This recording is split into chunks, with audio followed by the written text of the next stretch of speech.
petite île pas très riche avec un système de santé reconnu et efficace, c'est possible. En effet, la mortalité infantile de Cuba est comparable à celle des pays riches comme la France et le Canada. Aujourd'hui, les Cubains sont passés maîtres dans l'art de la prévention. Et qui dit prévention dit vaccination. Plus de 95% des enfants cubains sont vaccinés contre 13 maladies. À Cuba, ils ont planifié la santé. Ils se sont dit, il y a des quartiers où il y a plus d'hypertension, des quartiers où il y a plus de diabète, et on va concentrer tous nos efforts sur ces pathologies-là. Avec ce niveau de population très élevé, très compétent, il y a beaucoup de chercheurs.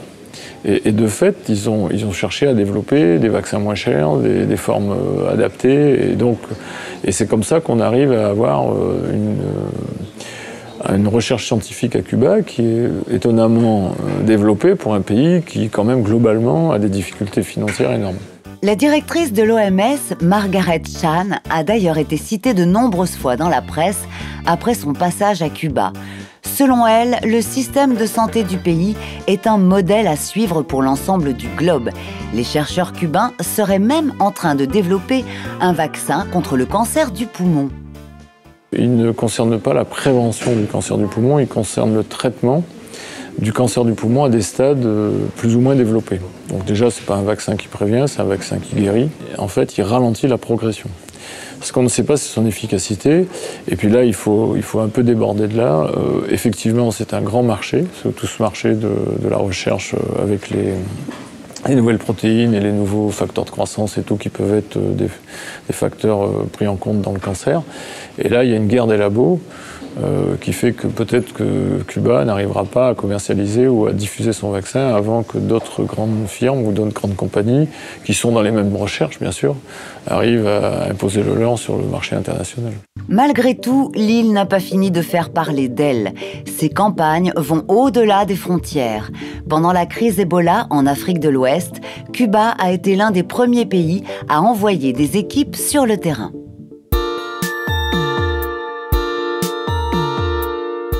L'encéphalite japonaise n'est pas que japonaise.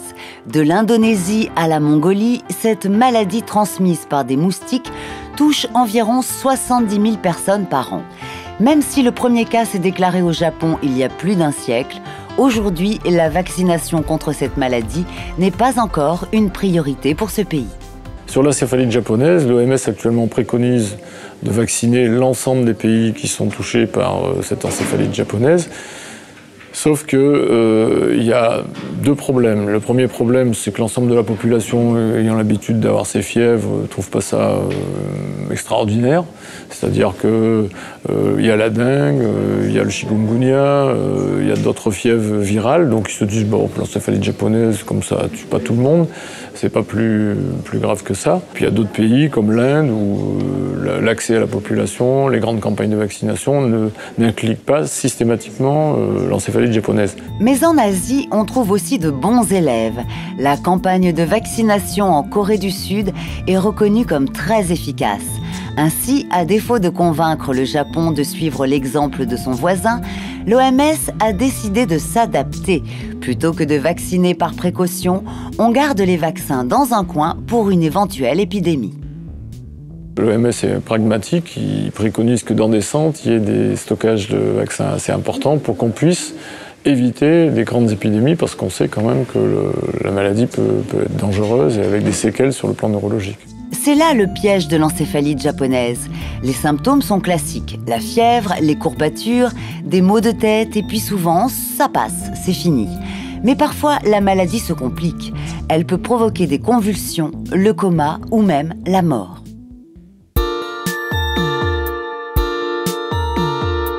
Au Tchad, il fait chaud.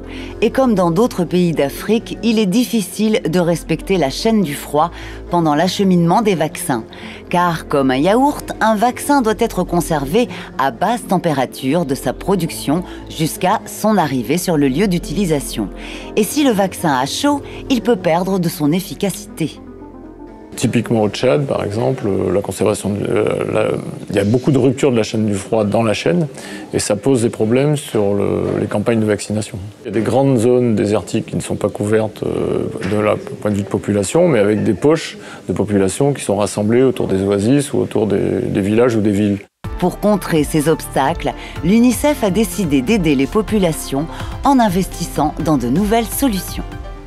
Il y a des moyens de pouvoir avoir des dispositifs de conservation du froid, des réfrigérateurs, et qui sont dans les dispensaires et qui permettent d'acheminer cette chaîne du froid. Ensuite, on a des équipes mobiles de vaccination qui vont directement sur les populations et qui, elles, transportent les petits packs, là, vous savez, les packs qu'on a tous pour garder le froid dans notre congélateur.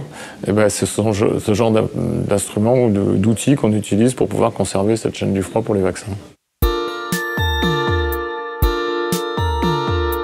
En mars 2014, le premier cas d'infection par le virus Ebola était déclaré. À cause d'une réaction internationale tardive, l'épidémie s'est rapidement étendue. Depuis le début de cette épidémie, Ebola a donc tué près de 11 300 personnes en Afrique de l'Ouest. Pourquoi la prise en charge de cette maladie a-t-elle pris du temps? Pourquoi? Parce que c'était la 27e épidémie d'Ebola, que la plus grosse épidémie d'Ebola depuis 27 ans, c'était 300 personnes. Et là, le fait que c'était à l'intérieur des zones peuplées des villes, ça a changé la donne. La deuxième chose qui a changé la donne, c'est que les États ont nié le fait qu'il y avait le virus au départ. Donc la population n'y a pas cru, et donc on a aggravé l'épidémie. Malheureusement, aucun traitement n'existait au commencement de l'épidémie. Un vaccin a été découvert lorsque la crise s'est calmée. Aurait-on pu le produire bien plus tôt ? On aurait pu, avec les moyens qu'on a déployés sur la fin de l'épidémie, lancer les recherches comme on les a lancées sur le vaccin. Et lorsque le premier vaccin, enfin le dernier en tout cas, est sorti, on a eu très peu de cas d'expérimentation pour savoir si le vaccin était efficace ou pas. L'arrivée tardive de ce vaccin n'a pas permis de s'assurer de son efficacité. Mais si la population avait connu plus rapidement les règles d'hygiène à respecter, de nombreuses morts auraient certainement pu être évitées. Alors maintenant qu'on a un potentiel vaccin et qu'on connaît les règles de sécurité, est-ce que la gestion d'une prochaine épidémie pourrait être plus efficace ?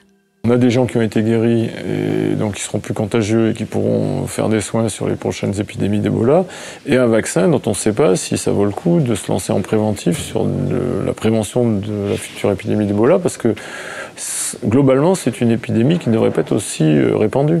Si on avait des gestes élémentaires d'hygiène, c'est-à-dire se laver les mains et avoir des précautions quand il y a les premiers cas d'Ebola, on ne devrait pas avoir de dissémination du virus. C'est vraiment les manques d'hygiène et le manque de précautions universelles en termes d'hygiène qui ont fait défaut dans cette épidémie. Avant la guerre, la Syrie disposait d'une bonne couverture vaccinale.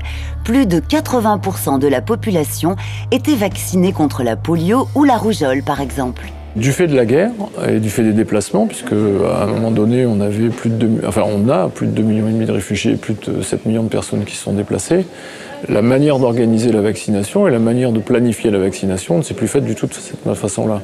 Donc on voit arriver maintenant à l'extérieur de la Syrie, en tout cas pour les dispensaires dans lesquels Médecins du Monde travaille, des taux de couverture vaccinale qui sont passés de 80% à 60%. On se retrouve avec des risques de maladies qui sont à nouveau élevés chez les enfants. La Syrie a connu une recrudescence de maladies infantiles comme la polio, parfois mortelle, qui entraîne des paralysies graves. L'UNICEF et l'Organisation mondiale de la santé ont donc lancé en 2013 une campagne de vaccination. Cependant, pas facile d'atteindre toutes les populations situées en zone de guerre. Quand un pays ne vaccine plus pendant un certain temps, le taux de couverture ne tombe pas à zéro. Donc quand on a un taux de couverture supérieur à 60%, on a moins de risques que dans d'autres pays d'avoir des propagations d'épidémies importantes ou de reconnaissance de maladies. Donc il y a suffisamment de gens vaccinés en Syrie pour éviter que les maladies se propagent, qu'il y ait une épidémie. Mais alors, pourquoi les enfants meurent quand même de ces maladies ? Les médecins, n'ayant plus affaire à ces maladies depuis des lustres, je ne suis pas sûr qu'ils soient très forts pour diagnostiquer ces nouvelles apparitions de maladies qui étaient connues, mais pour lesquelles, pratiquement en faculté, je ne pense pas qu'il y ait beaucoup de jeunes étudiants qui les aient vues. En 2007, on ne comptait que 40 cas de rougeole en France. Mais ce chiffre a augmenté au point d'atteindre 15 000 cas en 2011. Ces épidémies rappellent l'importance de la vaccination contre la rougeole. En 1980, il y a 35 ans, mondialement, la rougeole tuait 2,5 millions d'enfants chaque année dans le monde. Aujourd'hui, grâce au vaccin, il n'y a plus que 100, 110, 120, 130 000 morts par an, ce qui était énorme de la rougeole. Mais si vous faites 135 000 sur 2,5 millions, ça fait 95% de réduction. C'est-à-dire que la mise en place du vaccin contre la rougeole, qui fait partie du ROR, a réduit de 95% la mortalité rougeole. Mais attention, toute la population doit rester vigilante et se vacciner. Sinon, la rougeole gagnera à nouveau du terrain.